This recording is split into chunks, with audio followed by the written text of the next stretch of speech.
Ang programang ito ay rated SPG. Striktong patnubay at gabay ng magulang ang kailangan. Maaaring may masiselang tema, lengguwahe, karahasan, sexual, horror o droga na hindi angkop sa mga bata. Magandang araw mga kabatang Quiapo. Narito naman po ako muli upang magbigay ng update sa mga nagaganap sa ating paboritong palabas sa EPJ Batang Quiapo. Natuloy na ang plano ni Ramon na pupuntahan nila ni David si Marites sa ospital upang magkaharap at magkausap-usap silang tatlo. Ngunit nang pagdating nila sa ospital, maraming mga pulis ang nakaabang sa pintuan. Kaya nagdesisyon itong si David na siya na muna ang mauna papasok sa ospital, habang naglalakad naman itong si David papunta kung saan nga naroroon itong si Marites. Nakasalubong naman niya si Santino. Agad naman niya itong sinugod at pinipilit ni David si Santino na magsalita kung may alam ba sa nangyari sa kanilang ama. At dahil galit nga daw itong si Santino sa kanilang ama, kaya naisip ni David na magkakuntsaba sila ni Tanggol. Dito na nga tinulak ni Santino si David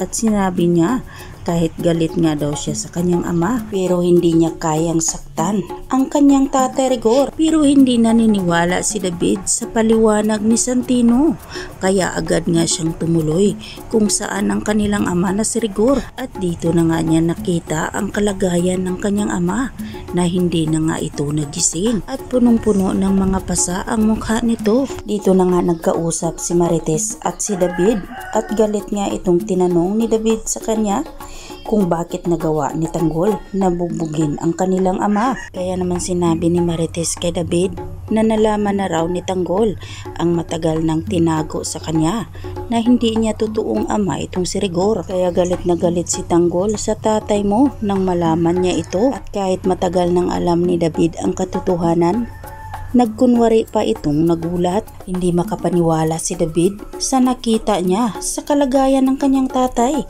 kaya pinagbantaan niya itong si Marites. At dito na nga niya sinabi na kung may mangyaring masama sa kanyang ama, babalikan niya itong si Marites at si Tanggol. Pagkatapos naman ni David sa sadya niya sa kanyang ina, agad nga siyang pumunta sa likod ng hospital upang paghandaan ang plano niya para kay Ramon, at kasama niya ang kanyang mga tauhan. At dahil nga ay maraming mga pulis na nakabantay sa harap ng hospital, doon nga dumaan si Ramon sa likod ng hospital upang makausap nga lang niya itong si Marites. Ang hindi alam ni Ramon na nakapwesto na pala si David at ang mga kasama nitong mga armado upang tapusin na ni David ang pagkatao ni Ramon bago pa man lumabas na hindi siya ang tunay na totoong anak ni Ramon Montenegro. Sa kabilang banda, sa pag-uusap nila ni Tanggol at General Pacheco,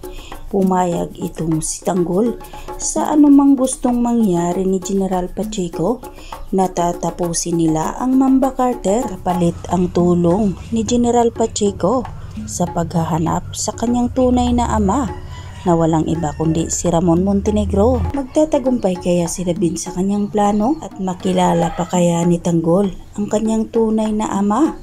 Kaya naman mga kaibigan, aabangan na lang natin yan, ang mga susunod pang mga kaganapan dito lang sa ating paboritong palabas sa EPJ Batang Quiapo. At huwag po sana ninyong kalimutan na i-like, share at pahingi na rin ng isang subscribe. Maraming salamat sa inyong panunood.